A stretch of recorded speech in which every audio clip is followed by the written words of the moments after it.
কুরআন ডেকে বলবে ওয়াকুলুল কুরআনু মানাতুহুন নাওমা বিল্লাইলি ফাশাফিরনি ফিহি ইউশাফাআন। আল্লাহ নবী বলে কুরআন ডেকে বলবে আয় রব্বুল আলামিন, আয় রব্বুল আলামিন, আমি রাতের বেলা ঘুম থেকে তোমার বান্দাকে বিরত রেখেছি। জোরে জোরে কোন সুবহানাল্লাহ।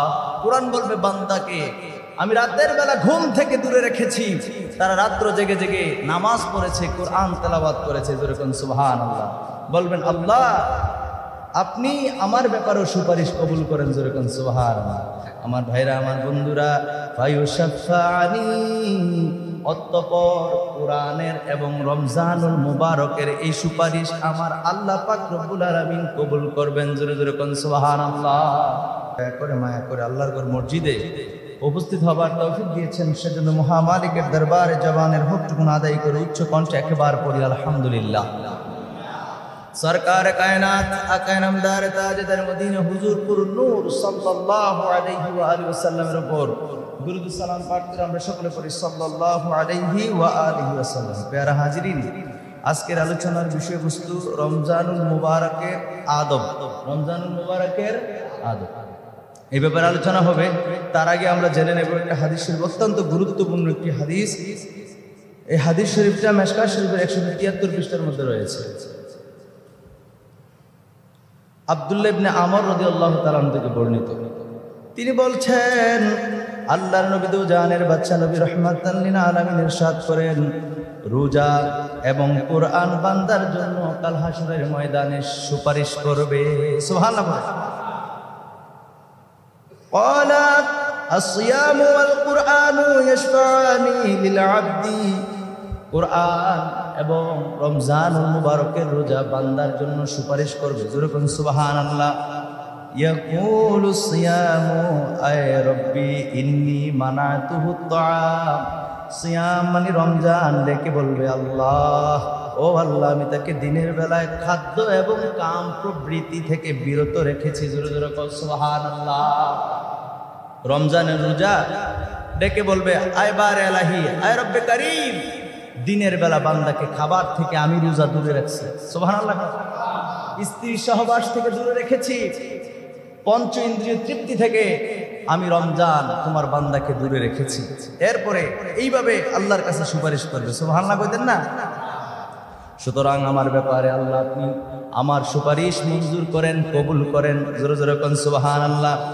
এরপরে কোরআন ডেকে বলবে ওয়াকুলুল কুরআনু মানাতুহুন নাওমা বিল্লাইলি ফাশাফিরনি ফিহি ইউশাফাআন। আল্লাহ নবী বলে কোরআন ডেকে বলবে আয় রব্বুল আলামিন, আয় রব্বুল আলামিন, আমি রাতের বেলা ঘুম থেকে তোমার বান্দাকে বিরত রেখেছি। জোরে জোরে কোন সুবহানাল্লাহ। কোরআন বলবে বান্দাকে আমি রাতের বেলা ঘুম থেকে দূরে রেখেছি, তারা রাত্র জেগে জেগে নামাজ পড়েছে, কোরআন তেলাওয়াত করেছে। জোরে কোন সুবহানাল্লাহ। বলবেন আল্লাহ আপনি আমার ব্যাপারেও সুপারিশ কবুল করেন। জোরে কোন সুবহানাল্লাহ। আমার ভাইরা, আমার বন্ধুরা, ফায়ুশাফানি, অতঃপর কোরআনের এবং রমজানুল মুবারকের এই সুপারিশ আমার আল্লাহ পাক রব্বুল আলামিন কবুল করবেন। জোরে জোরে কোন সুবহানাল্লাহ। তাহলে কোরআন সুপারিশ করবে, রমজানুল মুবারকও কি করবেন? সুপারিশ করবেন বান্দার জন্য। আমরা যারা রোজা রাখি এটা আমাদের জন্য অত্যন্ত আনন্দময় একটা মেসেজ। কথা বলেন ঠিক কিনা? পাশাপাশি কোরআন তেলাওয়াত করার চেষ্টা করব যে যতটুকুন জানি।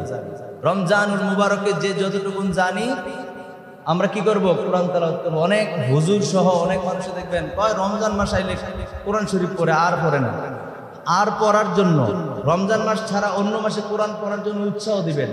কোরআন রমজান মাস আসলে কোরআন পড়ে এটার বিরোধিতা করার কোনো সুযোগ নাই, কারণ রমজান মাসে কোরআন এবং রমজানুল মুবারকের এই রোজা আপনার জন্য শাফাত করবে। জোরে জোরে কোন সুবহানাল্লাহ।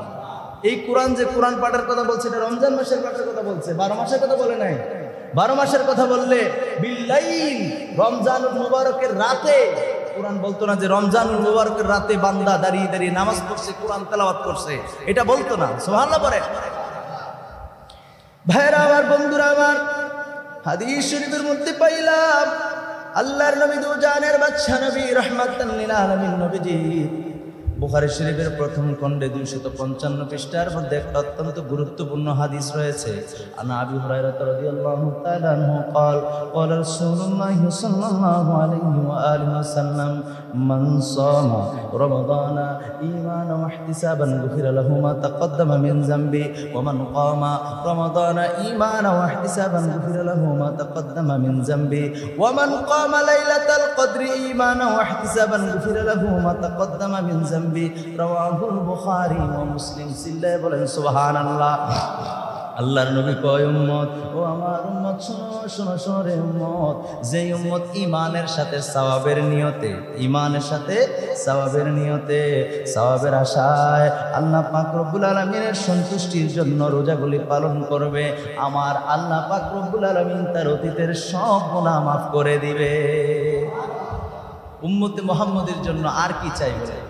নবী কত সহজ করে দিয়েছেন উম্মতের জন্য। নবী বলছেন এই যে রোজাগুলি কেউ যদি সওয়াবের নিয়তে ঈমানের সাথে রাখে আল্লাহর নৈকট্য লাভের আশায়, আল্লাহ রাসূল বলেন তার অতীতের সব গুনাহ মাফ। সুবহানাল্লাহ কইতেন না? হাদিস শেষ হয় নাই, 3টা পার্ট। এই হাদিসের পার্ট কয়টা? 3টা, একটা শেষ হয়েছে। 2 নম্বরে নবীজি বলেন ওয়ামান ক্বামা রমাদানা ঈমানান ওয়া ইহতিসাবান গুফিরা লাহু মা তাকদ্দামা মিন যামবি। আল্লাহর নবী ডেকে বলেন যে ব্যক্তি ঈমানের অবস্থায়, ঈমানের সাথে সওয়াব অর্জনের উদ্দেশ্যে রমজানের রাতে ইবাদত বন্দি করবে, রাত্রে জেগে জেগে নামাজ পড়বে, অর্থাৎ তারাবির নামাজ পড়বে, আল্লাহর নবী কয় তার অতীতের সব গুনাহ আমার আল্লাহ মাফ করে দিবে। 2টা। 3 নম্বর স্টেপ, আল্লাহ নবী বলেন ওয়ামান ক্বামা লাইলাতাল কদরি ঈমানান ওয়া ইহতিসাবান গুফিরা লাহু মা তাকদ্দামা মিন যামবি। আল্লাহ নবী কয় যে ব্যক্তি ওই রমজানুল মুবারকে লাইলাতুল কদরের রজনীতে জেগে জেগে ইবাদত বন্দেগী করবে, আমার আল্লাহ পাক রব্বুল আলামিন তার অতীতের সব গুনাহ মাফ করে দিবে। আমার বানানো কথা না, বুখারী শরীফের প্রথম খণ্ড 255 পৃষ্ঠার মধ্যে হাদিসখানা রয়েছে। জোরে বলেন সুবহানাল্লাহ। ভাইরা আমার, বন্ধুরা আমার, তাহলে এই রমজানুল মুবারক পাওয়ার পরে আমরা যেন আমাদের অতীতের সব গুনাহ মাফ করাইতে পারি, আল্লাহ যেন আমাদের সবাইকে ক্ষমা করে দেয়, পড়ি আমিন। আরো জোরে পড়ি আমিন। কারণ এই সুবর্ণ সুযোগ প্রত্যেক মাসে নাই, প্রত্যেক মাসে এই ব্যবস্থা নাই। একটু দূরে সরে বলি আল্লাহুম্মা সাল্লি মাওলানা মুহাম্মদ ওয়া আলা মাওলানা। আমার ভাইরা, আমার বন্ধুরা, আবু হুরায়রা রাদিয়াল্লাহু তাআলা আনহু থেকে হাদিস, নবীজি সাল্লাল্লাহু আলাইহি ওয়াসাল্লাম ইরশাদ করেন যে ব্যক্তি মিথ্যা কথা এবং তা অনুসারে কার্যকলাপ পরিত্যাগ করতে পারে নাই, আল্লাহর নবী কয় তার পানাহার ত্যাগ করাতে আমার আল্লাহর কোনো প্রয়োজন নাই। আল্লাহু আকবার বলেন। কথাটা বুঝছেন নি আপনারা? কথাটা বুঝছেন? নবীজি বললেন যে ব্যক্তি মিথ্যা কথা ছাড়তে পারলো না, কিংবা এই জাতীয় যত অপকর্ম আছে এগুলো ছাড়তে পারলো না, নবীজি বলেন তার এই পানাহার মানে না খাইয়া থাকার এইটার আমার আল্লাহর কোনো প্রয়োজন, কথা বলেন না, কোনো প্রয়োজন। এই হাদিসখানা বুখারী শরীফের প্রথম খণ্ডে 255 পৃষ্ঠার মধ্যে এই হাদিসখানা আছে। সুবহানাল্লাহ পড়ে। আমার ভাইয়েরা, আমার বন্ধুরা, আরেকটা হাদিস শরীফের মধ্যে রয়েছে, নবীজি আমার বলেন পানাহার বর্জনের নাম রোজা না, না খাইয়া থাকার নাম রোজা না। তাহলে রোজা কিসের নাম? রোজা হলো অনর্থক ও অশ্লীল কথাবার্তা থেকে, মিথ্যা থেকে, আপনার নিন্দা থেকে, গীবত থেকে, হিংসা অহংকার থেকে, জিনা ব্যভিচার থেকে। অতঃপর শুধু তাই নয়, নবীজি বলেন যদি তোমাকে কেউ গালি দেয়, তাহলে যদি তোমাকে কেউ গালি দেয় অথবা তোমার সাথে মূর্খের মতো কাজ করে, আল্লাহ নবী বলেন তুমি বলো যে আমি রোজাদার। সুবহানাল্লাহ পড়েন। তার মানে বোঝা গেল নবীজি বললেন না খায়া থাকার নাম রোজা না। রোজা হলো মিথ্যা কথা ছাড়তে হবে, অহংকার থেকে মুক্ত থাকতে হবে, হিংসা করা যাবে না, নিন্দা করা যাবে না, মারামারি ঝগড়া কাটাকাটি এরকম করা যাবে না। যদি এরকম থেকে বেঁচে থাকতে পারেন আর আল্লাহর নৈকট্য লাভের আশায় সারাদিন না খায়া থাকেন, সুবহে সাদিক থেকে সূর্যাস্ত পর্যন্ত যদি আপনি পানাহারে থাকেন, তাইলে তখন হবে সেটা রোজা। আর আমার আল্লাহর কাছে যদি এটা পছন্দ হয়ে যায়, আমার আমার আল্লাহ পাক রব্বুল আলামিন আপনাকে ক্ষমা করে দিবেন। সুবহানাল্লাহ বলেন। কথা বুঝাইতে পারছি? এই রমজান মাসেও দেখবেন মারামারি কাটাকাটি আছে না নাই? কথা কোন আছে না নাই? আফসোস, ঝগড়াঝাড়ি কোনটা কমছে বললে আমার মনে হয় না, কিছুটা নিয়ন্ত্রণে আসছে। আহা, আল্লাহ আমাদেরকে হেদায়েত দান করুক, পড়ি আমিন। আর জোরে পড়ি আমিন। ভাই গো, এই রমজানের রোজাগুলো এত কষ্ট করে আমরা রাখছি, এত কষ্ট করে করে রোজাগুলো পালন করছি, কষ্ট হচ্ছে না? কথা বলুন, কষ্ট হচ্ছে কিনা? অবশ্যই কষ্ট হচ্ছে। আর যেই কাজে কষ্ট বেশি সেই কাজের সওয়াবও বেশি। সুবহানাল্লাহ। আর গতকাল গত জুমার আলোচনায় বলেছিলাম, রোজার প্রতিদান যিনি দিবেন তিনি কে? আল্লাহর নাম নিতে শরম লাগে? তো বলেন, রোজার প্রতিদান যিনি দিবেন তিনি কে? স্বয়ং আল্লাহ দিবেন। হাসরের ময়দানে যদি কোনো বান্দা আটকায়া যায়, যদি কোনো বান্দা আটকায়া যায় হাসরের ময়দানে, যে দুনিয়াতে কিছু ভুল ত্রুটি করছে, যেমন আরেকবারের হজের ভাতা, আরেকবারের খাতে হজের ভাতা রয়েছেন, মরিচ পায়রা রয়েছেন, বিভিন্ন জিনিস এরকম যদি আপনার কোনো ত্রুটি থাকে, হাসরের ময়দানে আপনি দুনিয়াতে যে যে ভালো কাজ করছেন এই ভালো কাজের আমলগুলির থেকে বন্টন হবে। দিতে দিতে দিতে দিতে এক সময় যদি আপনার আমল শেষ হয়ে যায়, আর নাই, আর আপনার কি নাই? আমল নাই। তবে রমজান মাসের রোজা আপনি খুব মহাব্বতের সাথে পালন করতেন, একটু বদ খাইচ্ছতা ছিলেন, বুঝেন নাই? বদ খাইচ্ছতা বুঝেন না? ওই যে মরিচ পায়রা আনছেন, হজের ভাতা আনছেন, কিছু ত্রুটি ছিল, কিন্তু রমজান মাসে আপনি রোজাগুলি ভালো করে পালন করতে। তো আল্লাহ নবী বলেন যে তখন তার আমল যা আছে সব দেওয়ার পরে বাকিটা আল্লাহ পাক রব্বুল আলামিন তার সমপরিমাণ, যে ব্যক্তি যাহা পাইবে তার সমপরিমাণ সওয়াব আল্লাহ দিবেন, কিন্তু তারপরে রোজার সওয়াব দিবেন না। সুবহানাল্লাহ। তারপরে রোজার সওয়াবের কোনো বন্টন হবে না। সুবহানাল্লাহ বলেন না? এই এমন রোজাটা যেটার কোনো বন্টন নাই। যত বিপদে হোক আপনি রোজা রাখছেন, এটার প্রতিদান স্বয়ং আল্লাহ দিবেন বলছেন, দিবেন মানে তো দিবেনই। সুবহানাল্লাহ। এটা বন্টন হবে, সবকিছু বন্টন হইতে হইতে হইতে হইতে শেষ হয়ে যাবে। তারপরে রমজানের যে সওয়াব, রমজানের যে ফজিলত, এটার বরকত, এটার সওয়াব যেটা আমার আল্লাহ দিবেন বলছেন, এটা আল্লাহই দিবেন, এটা আর ভাগ করবেন না। জোরে কোন সুবহানাল্লাহ। তাহলে এই রমজান মাসের রোজাগুলি আমরা যেন সঠিকভাবে সুন্দরভাবে পালন করতে পারি, আল্লাহ যেন আমাদেরকে সেই তৌফিক দান করে, আমরা সকলে পড়ি আমিন। আবু হুরায়রা রাদিয়াল্লাহু তাআলা আনহু থেকে বর্ণিত, তিনি বলেন রাসূল সাল্লাল্লাহু আলাইহি ওয়াসাল্লাম ইরশাদ করেন, এমন অনেক রোজাদার আছে তাদের রোজা দ্বারা শুধু পিপাসাই লাভ হয়। এমন অনেক রোজাদার আছে, নবীজি বলছেন, এমন অনেক রোজাদার আছে যাদের রোজার দ্বারা শুধু পিপাসাই লাভ হয়। আর এমন অনেক নামাজি আছে তাদের নামাজ দ্বারা শুধু রাত্রি জাগরণেই হয়, কোনো ফায়দা নাই, কোনো লাভ নাই, কোনো কি নাই, ফায়দা নাই। এরকম নামাজি আর এরকম রোজাদার যেন আল্লাহ আমাদেরকে না বানায়, আমরা পড়ি আমিন। আল্লাহ যেন আল্লাহর মকবুল বান্দাদের অন্তর্ভুক্ত করে, আমরা পড়ি আমিন। পেয়ারা হাজিন আবু হুরায়রা রাদিয়াল্লাহু তাআলা থেকে বর্ণিত, তিনি বলেন রাসূল সাল্লাল্লাহু আলাইহি ওয়াসাল্লাম ইরশাদ করেন, আমরা অনেক সময় ভুল করে খাবার খেয়ে ফেলি না? অনেক সময় ভুল হয় না? বিশেষ করে প্রথম 1, 2, 3 দিন এরকম হয়। যেমন আমি নিজে ব্যক্তি মিনহাজের, ওযু করার পরে পানি খেয়ে অভ্যাস, ওযু করার পরে কি খেয়ে অভ্যাস? 5 ওয়াক্ত নামাজের পরে ওযু করে আপনি যদি এক ঢোক পানি খান, এরপরে ওই আসমানের দিকে তাকাইয়া, মুসলিম শরীফের হাদিস, আমার এখানে আছে, মুসলিম শরীফের হাদিস আসছে, যদি আপনি পশ্চিম দিকে কিবলামুখী হয়ে আপনি যদি পড়েন আশহাদু আল্লা ইলাহা ইল্লাল্লাহ ইল্লাল্লাহু ওয়াহদাহু লা শারীকা লাহু ওয়া আশহাদু আন্না মুহাম্মাদান আবদুহু ওয়া রাসূলুহু, এটা যদি প্রত্যেকবার প্রত্যেক ওযুর পরে আপনি ওই আসমানের দিকে, পূর্ব দিকে ফিরে আপনি যদি পশ্চিম দিকে কেবলার দিকে ফিরে অথবা আসমানের দিকে তাকিয়ে আপনি যদি এটা পড়েন, রাসূলুল্লাহ বলেন, মুসলিম শরীফের হাদিস, জান্নাতের 8টি দরজা খুলে দিবে, যে কোনো দরজা দিয়ে জান্নাত। আর জোরে কইতেন না সুবহানাল্লাহ? তো এই অভ্যাসটা যে করবে, দেখেন জান্নাত কামাই করা এত কঠিন কিছু না। সিম্পল যে কাজগুলো আপনার আমারে দিছে, এই কাজগুলো করার পরে, এই কাজগুলো করার পরে শুধু দিলটা যদি আপনার ফ্রেশ থাকে, আপনি নিশ্চিত জান্নাতে, দুনিয়াতেই বোঝা যাবে আপনি জান্নাতে বান্দা। সুবহানাল্লাহ। কত সহজ করে দিছে। তাহলে প্রত্যেক ওযু করার পরে আমি পানি খাই একটা, এটা আমার অভ্যাস হয়ে গেছে। তো অভ্যাস হওয়ার কারণে আগে বেশি হয়েছে, এই বছর হয় নাই, গত বছর এরকম হয়েছে, প্রথম যেদিন রোজা রাখছি ওযু করে পানি খেয়ে গেছি, রোজার প্রথম রোজার দিন। মানে এইটার ফতুয়া কি, এটার মাসালা কি? সুবহানাল্লাহ না? ভুল ক্রমে আপনার জানা নাই, আপনি পানি না, আপনি পেট ভরে ভাত খাইছেন, তারপরে রোজা ভাঙবে না। সুবহানাল্লাহ। এই হাদিস শরীফটা আমি আপনাদের সামনে তুলে ধরছি, বুখারী শরীফের হাদিস মিশকাত শরীফের 176 পৃষ্ঠার মধ্যে রয়েছে, মান নাসিয়া ওয়া হুয়া সাইমুন فآكل أو شرب فليتم صومه فإنما أطعمه الله وسقاه চিল্লায়ে বলেন সুবহানাল্লাহ।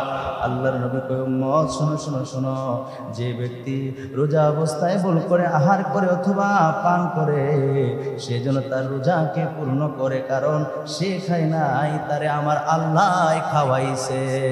সুবহানাল্লাহ বলে সাকাকাল্লাহ, আল্লাহ পাক রব্বুল আলামিন আতআমাহুল্লাহু ওয়া সাকাহ। আল্লাহর নবী কয় সে যেহেতু ভুলে খেয়েছে, জানা থাকলে তো খাইতো না, তার যেহেতু স্মরণ নাই, তার মানে ভুলাইছে কে? কথা কয় না, ভুলাইছে কে? ভুলাইয়া আমার আল্লাহ পাক রব্বুল আলামিন খাওয়াইছে, এজন্য তার রমজানুল মুবারকের রোজা হয়ে যাবে। সুবহানাল্লাহ।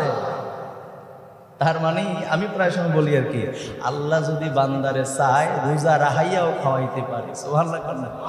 আরো জোরে বলেন সুবহানাল্লাহ।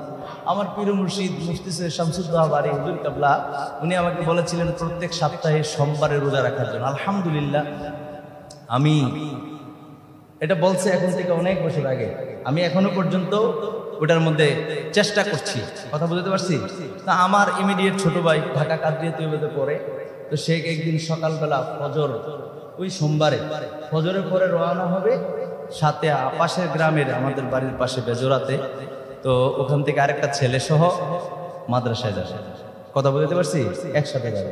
আমি তার আগায় দেওয়ার জন্য গেছি, যাওয়ার পরে সকাল সকাল তো ওই ছেলের ওখানে যাওয়ার পরে দেখি আমরা যে গেছি উনি আগেই, আমরা যে যাব আমার ভাই যে তার ওনাকে নিয়ে যাবে, ওই ছেলেটা নিয়ে যাবে, ওরা তো আগেই জানে।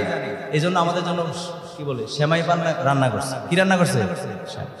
এখন ফজরের পরে মানে মনে করেন ফজরের ঘন্টাখানেক পরে, তো আমিও গেছি, যাওয়ার পরে সুন্দর মতো বাইরে দিয়েছি, ইচ্ছা মতো খাইছি, খাইয়া পানিটা নিয়ে খাইছি। আমি তো রোজা রয়েছি সোমবার, ঠিকঠাক মতো হেরার মতোই খাইছি, আমার মনই নেই আমি রোজা রয়েছি। কথা বুঝতে পারছি? এরপরে পরে ওদেরকে যখন গাড়িতে উড়াইছি, উড়ানোর পরে কই আরে নাসিম আমি তো এই কাজ করছি, আমি তো রোজা, আমি তো তোমাদের সাথে খাইলাম, আরে আমারও তো এই কথা মনে নেই। তখন আমার হাদিসটা মনে হইলো, আহারে আল্লাহ নবী তো বলছেন ভুলে খাইলে তোমরা রোজা রাখো, কোনো সমস্যা হয় নাই। কে খাওয়াইছে? রোজাদার কে কে খাওয়ায়? যদি ভুল ক্রমে কেউ খায়, নবী বলেন সে ইচ্ছা করে খায় নাই, তো তাহলে খাওয়াইছে কে? আল্লাহ। এটাই বলছেন রাসূলুল্লাহ, বলছেন যে নবী বলছেন আতআমাল্লাহু ওয়া সাকা, যে স্বয়ং আল্লাহই তারে খাওয়াইছে। বলেন সুবহানাল্লাহ। এই জন্য যদি এরকম হয় সাবধান। আবার অনেকে দেখবেন অজু করার সময় রোজা অবস্থায় ঘরগড়ার সাথে অজু করা নিষেধ। ঘরগড়ার সাথে অজু করা কি নিষেধ? ঘরগড়া করা যাবে না। আপনি রোজা অবস্থায় যদি আপনি ঘরগড়া করতে যান আর পানি যদি আপনার পেটের ভিতরে যায়, নিশ্চিত আপনার রোজা ভেঙে গেছে। নিশ্চিত কি হয়েছে? রোজা ভেঙে গেছে। সাবধান, ঘরগড়া করবেন না। কথা মনে থাকবো? এরপর আপনি গোসল করতে গেছে, যেখানে রোজাটা যেন ঠিক থাকে সেজন্য গড়গড়া করতে নিষেধ করছেন রাসূলুল্লাহ। গড়গড়ার সাথে রমজান মাসে অজু করা যাবে, রোজা অবস্থায় গড়গড়ার সাথে অজু করা যাবে। সেই জায়গার মধ্যে আপনি যদি হেয়ালিপনার সাথে গোসল করতে গিয়ে পুষ্করিণীতে কিংবা বাথরুম যেখানে আপনি গোসল করেন, গোসলখানায় গোসল করতে গিয়ে যদি আপনার পেটের ভিতরে পানি যায় কোনো কারণে, বিশেষ করে আমরা তো গ্রামের মানুষ, অনেকেই পুষ্করিণীতে গোসল করি, সাঁতার কাটতে গিয়ে গেছে পেটের ভিতরে, রোজা ভেঙে যাবে। রোজা ভেঙে যাবে নিশ্চিত। কারণ আপনি সতর্ক কেন হলেন না, এই জন্য আপনার রোজা ভেঙে যাবে। সতর্কতার জন্য নবীজি ঘরগড়া পর্যন্ত বন্ধ করে দিয়েছে। সুবহানাল্লাহ। এই জন্য সাবধান, গোসল করতে গেলেও সাবধানতা অবলম্বন করবেন, ঠিক আছে?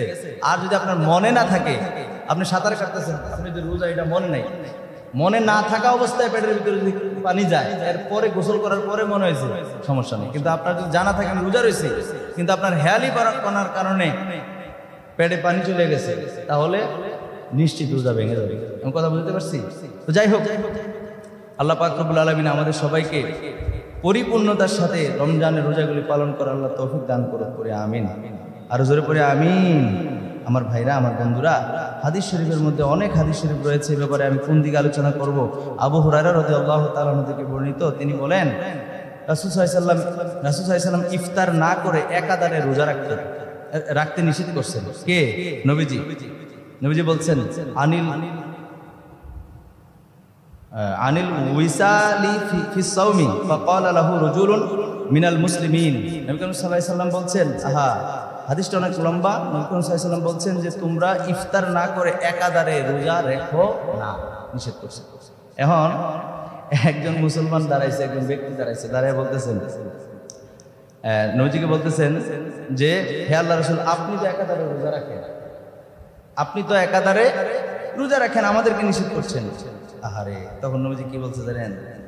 ক্বালা আইয়ুকুম মিসলি। নবীজি বললেন, কে আছে তোমাদের মাঝে আমার মতো? সুবহানাল্লাহ। সুবহানাল্লাহ বলতে শরম লাগে? মহব্বত করে পড়েন সুবহানাল্লাহ। বুঝেন, কথাটা বুঝেন। এই হাদিসটা যেমন তোমার হাদিস না, এটা বুখারী শরীফের প্রথম খণ্ড 263 পৃষ্ঠা। নবীজি বললেন আইয়ুকুম মিসলি, তোমাদের মধ্যে কে আছে আমার মতো? সুবহানাল্লাহ। নবীজি বলছেন একাধারে ইফতার না করে রোজা রাখো না। সাহাবী বলছে হুজুর আপনি যে রাখেন। নবীজি বললেন আইয়ুকুম মিসলি, তোমাদের মধ্যে কে আছে আমার মতো? তার মানে হাদিসে পাইলাম নবীর মতো কেউ নাই। সুবহানাল্লাহ কন্যা। বুখারী শরীফের হাদিসে পাইলাম নবীর মতো কেউ। এই জন্য নবী যে ব্যক্তি বলবে আমি নবীর মতো বা নবী আমার মতো, এটা কুফরি, সে ঈমান হারা হয়ে যাবে। কি হারা হয়ে যাবে? ঈমান হারা। নবীজি নিজে বলছেন আইয়ুকুম মিসলি, তোমাদের মধ্যে কে আছে আমার মতো? তার মানে নবীর মতো কেউ নাই। জোরে কোন সুবহানাল্লাহ। আচ্ছা, হাদিসটা শেষ হয় নাই। এরপরে নবীজি বলতেছেন আহা ইন্নী আবিতু ইউতঈমুনি রাব্বি ওয়া ইয়াসকিনি। জোরে জোরে কোন সুবহানাল্লাহ। আল্লাহর নবী বলেন আমি রাত্রি যাপন করি আর আমার প্রভু আমারে আহার করায় এবং পান করায়। তোমরা তো এটা দেখো না। জোরে কোন সুবহানাল্লাহ। আরো জোরে কোন সুবহানাল্লাহ।